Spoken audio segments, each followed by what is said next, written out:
ab pelouse synthétique bu dernière génération la ñu posé ci terrain municipal bu Hann Bel-Air. Terrain de football nag bari na qualité mais njort naa ne que terrain de football ak qualité bi nga xam ne moom lañ gis fii dafay loo xamante ne bariwul fu mu am. lu toll ci 500 millions de francs CFA la conseil municipal bi génnee ngir am lu ni mel. presque 500 millions pour gazon bi ñu wóoluma ci loolu ñu nekk ci dem vraiment ci procédures yi nga xam ne procédures yu métti la donc ba yàlla def en tout cas tey Hann Bel-Air mën a am terrain boo xamante ne c'est pour sa jeunesse.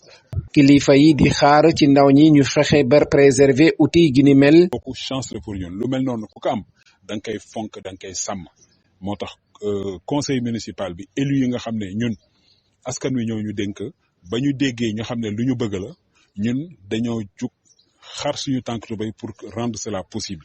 ci nekk da nga ko war a def sa moomeel ñu sàmm ko xam ne dafa métti woon na torop pour ñu mën a jot ci stade bi kon bu ñu si jotee rek war nañ mën a def lépp li tax ñu daan coow ne dañu war a am stade. ginnaaw gazon synthétique bi maire bi di ñu xamal ni rek conseil municipal bi fas yéene na tabax tamit couverture soxol tribune yi.